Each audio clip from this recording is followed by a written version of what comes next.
आप सब लोग कैसे हो? हम लोग अपना कौन सा इकाई कर रहे हैं? इकाई 15 ऊर्जा के बारे में हम लोग चर्चा कर रहे हैं, है ना। हमने अपने पिछले कक्षा में ऊर्जा के बारे में हमने चर्चा किया, जिसमें से हमने ऊर्जा का रूपांतरण के बारे में हम चर्चा कर रहे हैं। किसके बारे में चर्चा कर रहे हैं? ऊर्जा के रूपांतरण, जिसमें हमने देखा कि किस तरह से एक एक ऊर्जा दूसरे ऊर्जा में परिवर्तित होती है। हमने देखा ना कि किस तरह से एक एक ऊर्जा, पहले हमने यांत्रिक ऊर्जा का रूपांतरण देखा, ऊष्मीय ऊर्जा का रूपांतरण देखा, ध्वनि ऊर्जा का रूपांतरण देखा। इस तरह से हमने प्रकाश ऊर्जा का भी रूपांतरण देखा, है ना, विद्युत ऊर्जा का। हमने बहुत सारे ऊर्जा के क्या देखा कि किस तरह से रूप बदलती है, एक ऊर्जा से दूसरे ऊर्जा में किस तरह से परिवर्तित होती है। तो हम लोग किसके बारे में बात कर रहे हैं अभी? ऊर्जा के रूपांतरण के कुछ अन्य तथ्य, है ना, इसके बारे में हम लोग चर्चा कर रहे थे, जिसमें हमने कार की बैटरी का क्या देखा? कार की बैटरी का आवेशन देखा। फिर हमने साइकिल चलाने में हमें कौन सी ऊर्जा लगती है, हमने देखा कौन सी ऊर्जा लगती है? पेशीय ऊर्जा। पेशीय ऊर्जा जो है कौन सी ऊर्जा में बदलती है? कौन सी ऊर्जा में बदलता है पेशीय ऊर्जा? यांत्रिक ऊर्जा में, जब हम लोग साइकिल चलाते हैं तो, है ना। हमने ये सारी बातें हमने देखी। अब देखते हैं अगला पॉइंट। देखिए, विद्युत चुंबक में विद्युत ऊर्जा का परिवर्तन, विद्युत ऊर्जा का परिवर्तन चुंबकीय ऊर्जा में होती है। कौन सी ऊर्जा में होती है उसका परिवर्तन? चुंबकीय ऊर्जा में होती है। जैसे कि हम लोग देखते हैं कि जब एक घोड़े की, है ना, घोड़े की नाल में आप देखते हो कि एक यू आकार के क्या होता है? एक लोहा, है ना, एक लोहे की ये बांध के रखते हैं, जिसमें क्या होता है? बहुत सारे तार लपेट देते हैं। तो वो घोड़ा किस तरह से व्यवहार करता है? चुंबक की भांति व्यवहार करने लगता है। तो जो है विद्युत चुंबक में विद्युत ऊर्जा का परिवर्तन चुंबकीय ऊर्जा में होती है। अगला देखिए, जब इलेक्ट्रिक जनरेटर, जब इलेक्ट्रिक जनरेटर कार्य करता है तो क्या होता है? यांत्रिक ऊर्जा, यांत्रिक ऊर्जा चुंबकीय ऊर्जा से पारस्परिक क्रिया करती है तथा विद्युत ऊर्जा में बदल जाता है। अब इलेक्ट्रिक जनरेटर में जो है क्या होता है? यांत्रिक ऊर्जा। कौन सी ऊर्जा? यांत्रिक ऊर्जा चुंबकीय ऊर्जा से पारस्परिक क्रिया करती है और विद्युत ऊर्जा में बदल जाती है।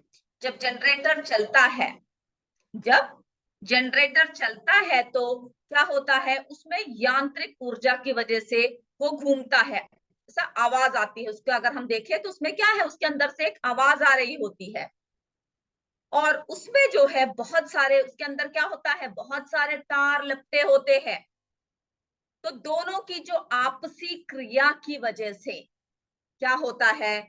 वो विद्युत ऊर्जा उत्पन्न करती है।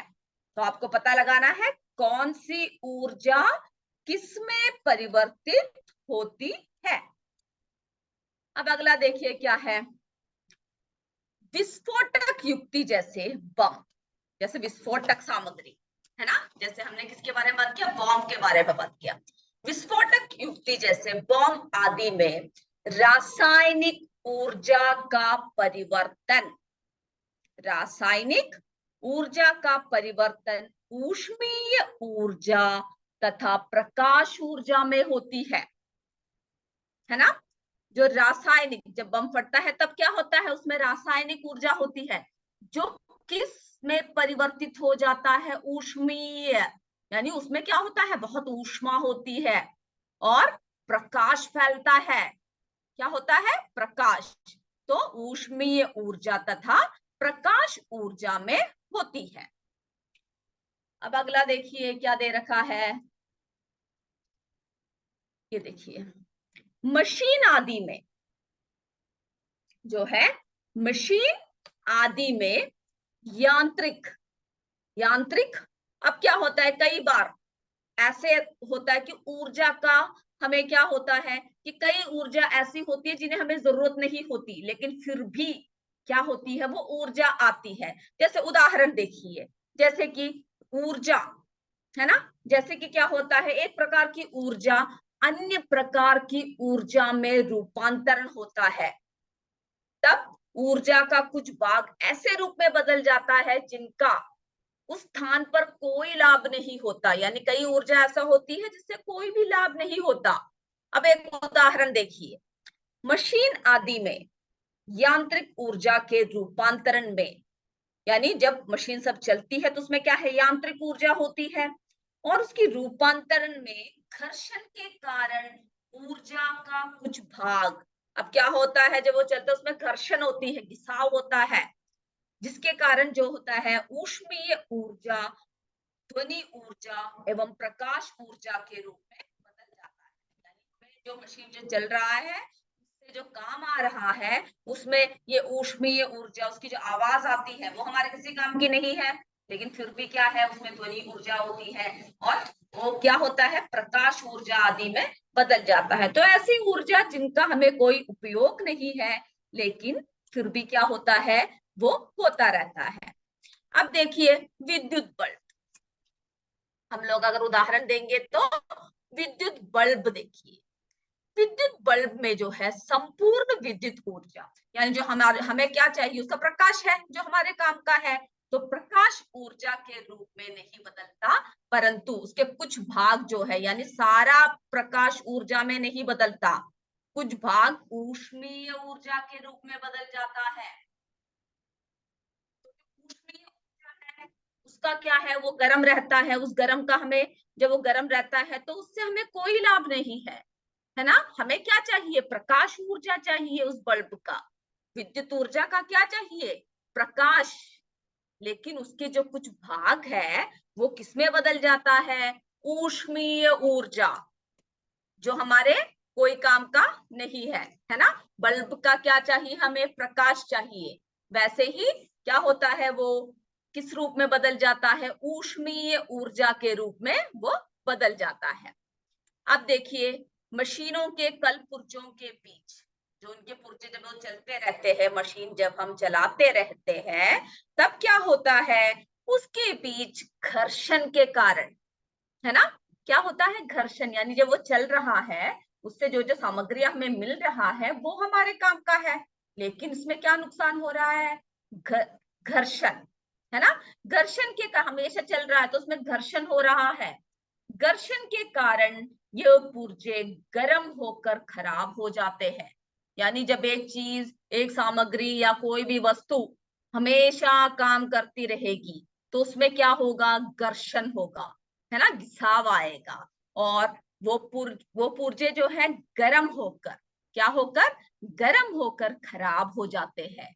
इससे बचाव हेतु हम लोग क्या करते हैं, मशीनों में नियमित रूप से जो है सनहेक अथवा ग्रीस, यानी उसमें जो है तेल सब लगाते हैं, है ना, ग्रीस आदि लगाते हैं ताकि कम घर्षण हो और इसमें जंग सब ना लगे, और जिस वजह से मशीनें जल्दी खराब ना हो। तो हमने देखा कि इस तरह से कई बार क्या होता है, हम लोग जो ऊर्जा, जब कोई वस्तु या सामग्री चलती है तो उसमें से कई प्रकार के ऊर्जा उत्पन्न होती है, कई प्रकार के ऊर्जा उत्पन्न होती है जो हमारे काम के नहीं होते, तो वो भी क्या है, एक भाग है ना, ऊर्जा के रूपांतरण का क्या है, भाग है। तो जो है ऊर्जा, अब हमें पता लग गया ना कि ऊर्जा जो है काफी कैसा है, ऊर्जा जो है काफी हमें क्या देता है, हमारी एक शक्ति है ना, जैसे कि जल, वायु, बायोमास आदि क्या है, सौर ऊर्जा, सब क्या है हमें पुनः प्राप्त हो जाते हैं। तो यानी ऊर्जा के स्रोत, कई ऐसे स्रोत है जो हमें क्या है दोबारा प्राप्त होते हैं। लेकिन कई ऊर्जा क्या होता है जो हमें बहुत समय बाद, है ना, जो कई ऊर्जा क्या होता है, ऊर्जा का स्रोत, है ना, ऊर्जा का स्रोत, कई ऊर्जा क्या होता है हमें हमेशा मिलता है, जैसे कि सूर्य है ना, सौर ऊर्जा है, ये सब क्या है, सौर ऊर्जा सब क्या है, कभी ना खत्म होने वाली सौर ऊर्जा। ये सब कैसी ऊर्जा है, कभी खत्म नहीं होती, है ना, हमेशा निरंतर मिलता है। वायु कैसा है, हमें निरंतर मिलता है। प्रकृति क्या है, हम लोग इस पर, प्रकृति पर निर्भर रहते हैं, हम लोग इस पे निर्भर रहते हैं, प्रकृति पर निर्भर रहते हैं, और इन्हें बार बार उपयोग में लाया जा सकता है। हम लोग इसका जो है बार बार उपयोग कर सकते हैं। प्रकृति में इसकी क्या है, इसकी पूर्ति, यानी हम लोग इसको जो है निरंतर चलता रहता है, तो इन्हें बार बार उपयोग में लाया जा सकता है। इनके प्रयोग से वातावरण क्या होता है बच्चों, कम प्रदूषित होती है। क्या होता है, कम, यानी प्रदूषण नहीं फैलाता है, कम प्रदूषित,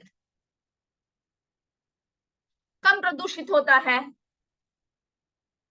लेकिन कई प्रकार के ऊर्जा ऐसा भी है जो क्या होता है, वातावरण को प्रदूषित कर देता है। क्या करता है, वातावरण को प्रदूषित कर देता है। कई प्रकार की ऊर्जा, कई प्रकार की ऊर्जा वातावरण को क्या करता है, प्रदूषित कर देता है ना, वातावरण को क्या करता है, प्रदूषित करता है, जिसकी वजह से क्या होता है, हमारा वातावरण प्रदूषित हो जाता है। जैसे कि आपको पता है, जैसे कि पेट्रोल, डीजल, पेट्रोलियम गैस, है ना, पत्थर का कोयला, मिट्टी का तेल आदि ऐसे सामग्रियां हैं जो हमें पुनः प्राप्त नहीं होते, यानी कई हजारों साल लगते हैं इन सबको बनने में, है ना, कई हजारों साल लगते हैं। ये क्या होता है, मिट्टी के नीचे दबकर हजारों साल बाद, करोड़ों, है ना, हजार नहीं करोड़ों वर्षों बाद जो है रासायनिक अभिक्रियाओं द्वारा उसके फलस्वरूप प्राप्त होते हैं, जैसे कि कोयला, पेट्रोलियम, डीजल, है ना, ये सब क्या है, कई वर्षों बाद हमें ये प्राप्त होता है, कई करोड़ों वर्षों बाद। तो इन सब स्रोतों को हमें क्या करना चाहिए, एक पूर्वक उपयोग करना चाहिए। कैसे उपयोग करना चाहिए, हमें हमें उपयोग करना चाहिए, है ना। तो हम लोग क्या करना चाहिए कि इन सब स्रोत, ये सब स्रोत क्या है, सीमित है, ये सब स्रोत जो है सीमित है, इसीलिए इसका उपयोग हमें विवेक पूर्वक करना चाहिए, नहीं तो क्या होगा, ऊर्जा संकट, है ना, जिससे ऊर्जा संकट क्या ना हो, उत्पन्न ना हो, इसीलिए हमें इसका विवेक पूर्वक आवश्यकता अनुसार ऊर्जा में, यानी ऊर्जा का उपयोग करना चाहिए, जिससे इन स्रोतों की खपत कम से कम हो। जैसे कि सौर ऊर्जा है, वायु, ये सब क्या है, हम लोग कितना भी नेचुरल रिसोर्सेस है, प्राकृतिक, हम लोग उपयोग कर सकते हैं, लेकिन जो खत्म होने वाला है उन सब का क्या है, हमें कम से कम उपयोग करना चाहिए।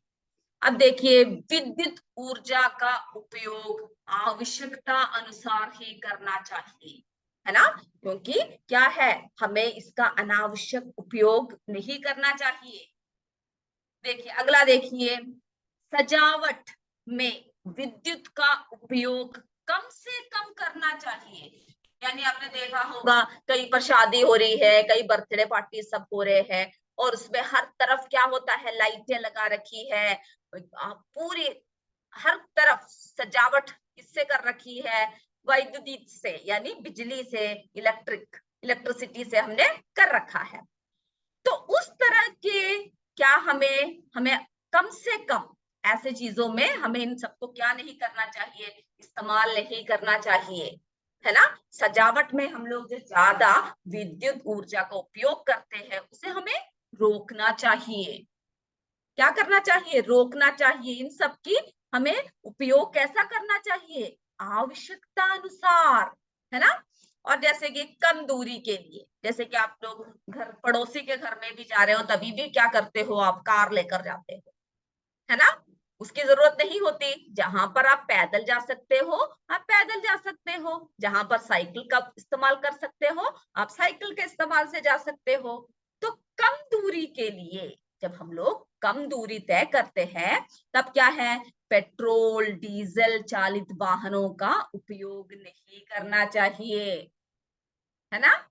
अभी आप क्या करोगे, जब आपके आस पड़ोस में कहीं जाना हो, यानी इतनी ही दूरी हो कि आप आसानी से चलकर जा सकते हो, तो आप क्या करोगे, या तो आप चलकर जाओगे या तो अपनी साइकिल लेकर जाओगे, है ना। हर बात के लिए हमें किसका इस्तेमाल नहीं करना चाहिए, अपने कार का, जिसमें पेट्रोल डीजल आदि की क्या होती है, खपत होती है। तो हमें इन सब का इस्तेमाल आवश्यकता अनुसार करना चाहिए। और देखिए, सौर ऊर्जा को अधिक से अधिक उपयोग में लाना जाना चाहिए, यानी सौर ऊर्जा, है ना। यानी जो सूर्य सूर्य क्या है, ऐसा स्रोत है जो कभी खत्म ना होने वाला स्रोत। तो सौर ऊर्जा का इस्तेमाल अधिक से अधिक करना चाहिए। आजकल आपने देखा होगा कि घरों में सब क्या है, ऊपर पूरे पैनल किसका लगा होता है, सौर ऊर्जा का, है ना, जिसकी वजह से इलेक्ट्रिसिटी आदि लेते हैं, खाना बनाने में सोलर कुकर आदि का इस्तेमाल करते हैं। तो सौर ऊर्जा का अधिक से अधिक उपयोग में लाना, है ना, लाना चाहिए। तो हम लोगों ने क्या देखा कि हम लोग जो है, जो ऊर्जा जल्दी समाप्त हो जाती है, जिससे कि मनुष्य के जीवन में खतरा उत्पन्न हो जाता है और हमें नुकसान, हमें क्या होगा, हमें काफी नुकसान होता है ना, नुकसानियों का सामना करना पड़ता है। तो उन सबको हमें कम खपत करना चाहिए, और जो ऊर्जा जो है पुनः प्राप्त हो जाते हैं आसानी से, उनको जो है हम लोग इस्तेमाल करते रहते हैं, यानी करना चाहिए। तो आपने क्या देखा, हमने क्या देखा इस पार्ट में, हमने देखा कि यांत्रिक ऊर्जा, हमने अब क्या क्या पढ़ा इस पार्ट में, यांत्रिक ऊर्जा किसी वस्तु में उसकी स्थिति, आकृति तथा गति के कारण उत्पन्न ऊर्जा होती है। यांत्रिक ऊर्जा में उसकी गतिज ऊर्जा और स्थितिज ऊर्जा, यांत्रिक ऊर्जा में क्या होता है, उसकी गतिज ऊर्जा और स्थितिज ऊर्जा, दोनों क्या होता है, दोनों समाहित होते हैं। फिर हमने क्या देखा, यांत्रिक ऊर्जा में संरक्षण में स्थितिज ऊर्जा गतिज ऊर्जा में तथा क्या होता है, यांत्रिक ऊर्जा के संरक्षण में स्थितिज ऊर्जा गतिज ऊर्जा में तथा गतिज ऊर्जा स्थितिज ऊर्जा में परिवर्तित होते हैं। हमने बहुत सारे उदाहरण देखे। और ऊर्जा का केवल रूपांतरण होता है, ये ना तो उत्पन्न की जा सकती है और ना ही नष्ट किया जा सकता है। तो इस पाठ में हमने ये सारी बातें हमने सीखी। अब हम लोग क्या करते हैं, अब अगर आपको कोई भी डाउट होगा तो आप लिख के रख सकते हैं। हम लोग अभी अपने प्रश्न उत्तर की तरफ चलते हैं, ठीक है, एमसीक्यू की तरफ चलते हैं, जिसमें हम लोग आपसे क्या पूछेंगे, प्रश्न उत्तर पूछेंगे। तो आप सभी क्या कीजिएगा, ध्यान से देखिए, सब अपने नोटबुक को बंद कर दीजिए, प्रश्नों को ध्यान से देखिए।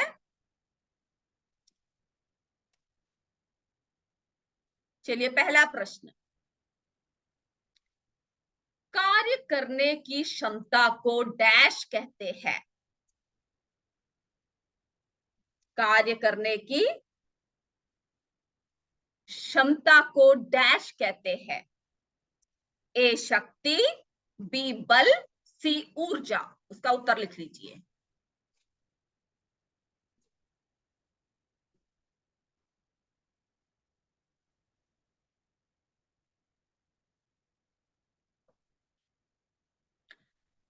सब अपने टेक्स्ट बुक को बंद रखेंगे, सिर्फ नोटबुक का एक नया पेज लोगे जिसमें आप उसका उत्तर लिखोगे।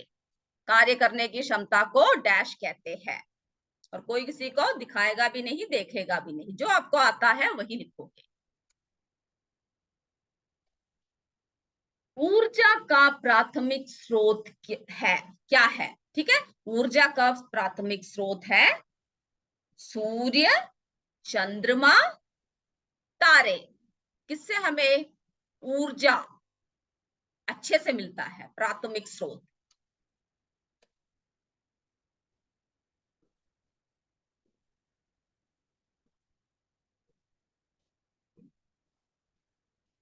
अगला प्रश्न देखिए,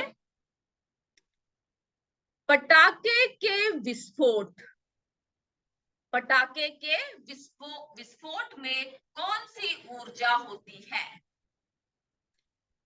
ए ध्वनि ऊर्जा, ए ध्वनि ऊर्जा, बी विद्युत ऊर्जा, सी गतिज ऊर्जा।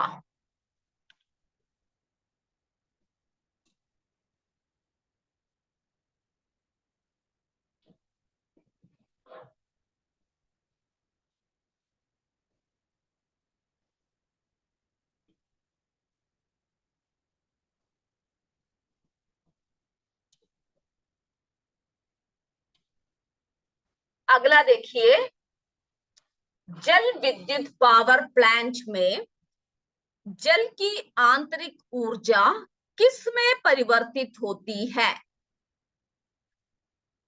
ऊष्मीय ऊर्जा में, विद्युत ऊर्जा में, यांत्रिक ऊर्जा में।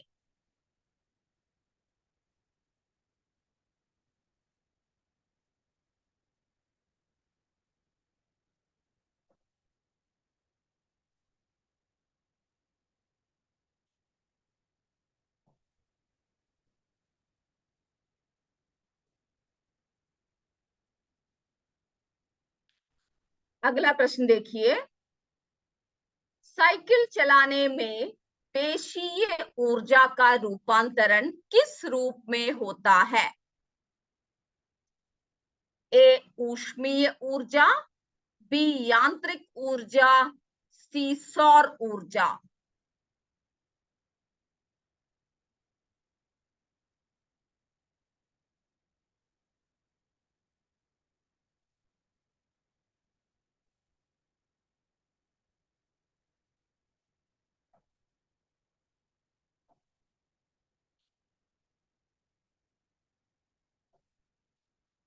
अगला प्रश्न देखिए, जलती हुई मोमबत्ती में रासायनिक ऊर्जा का रूपांतरण ऊष्मीय ऊर्जा तथा डैश में होती है? ए प्रकाश ऊर्जा, बी यांत्रिक ऊर्जा, सी ध्वनि ऊर्जा।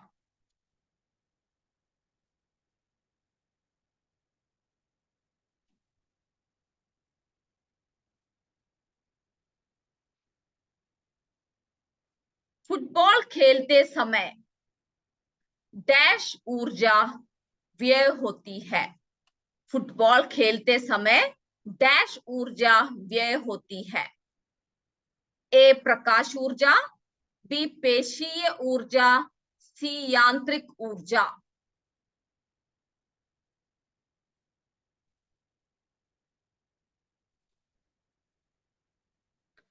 किसके सामने बोलने पर ध्वनि ऊर्जा विद्युत ऊर्जा के रूप में बदल जाती है? ए माइक्रोफोन, बी टेलीस्कोप, सी इसमें से कोई भी नहीं।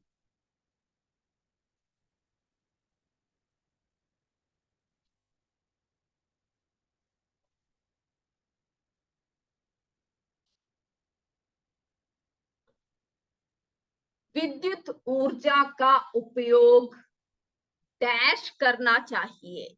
विद्युत ऊर्जा का उपयोग डैश करना चाहिए? हमेशा बी कभी नहीं, सी आवश्यकता अनुसार।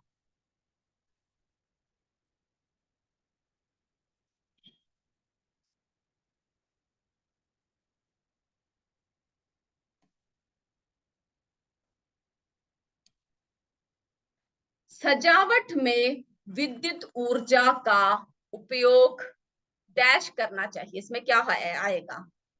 ए ज्यादा से ज्यादा, बी कम से कम, सी इनमें से कोई नहीं।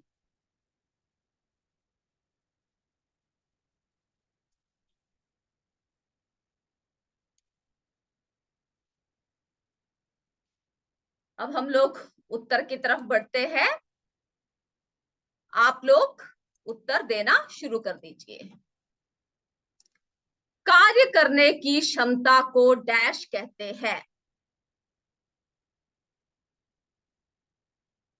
कार्य करने की क्षमता को डैश कहते हैं। उत्तर बोलिए।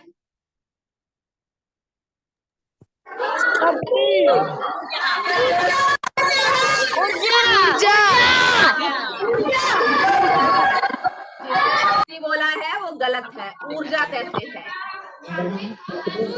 सूर्य। सूर्य सूर्य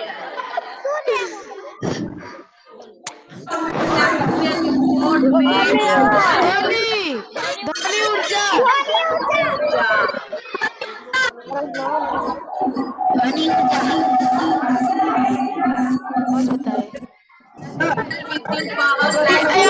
यांत्रिक ऊर्जा। विद्युत ऊर्जा। आंतरिक ऊर्जा किसमें बदलती है? विद्युत ऊर्जा में।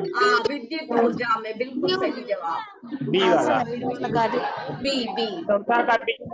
साइकिल चलाने में पेशे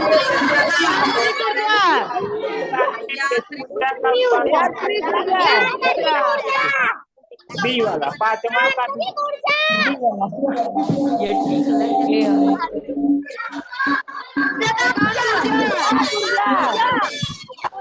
प्रकाश ऊर्जा।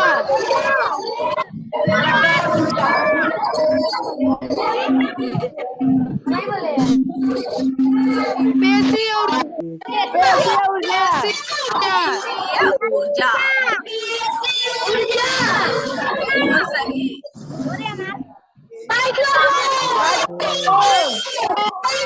माइक्रोफोन। माइक्रोफोन। माइक्रोफोन। अच्छा माइक्रोफोन बोलेंगे, ठीक है। बिल्कुल सही। विद्युत ऊर्जा का उपयोग आवश्यकता अनुसार। आवश्यकता अनुसार। बिल्कुल सही। आवश्यकता अनुसार करना चाहिए। कम से कम। कम से कम। होना चाहिए। कम से कम। बिल्कुल सही जवाब दिया। तो आज की कक्षा हम यही समाप्त करते हैं। जय विद्या शक्ति, जय हिंद, जय भारत। धन्यवाद मेरे बच्चों।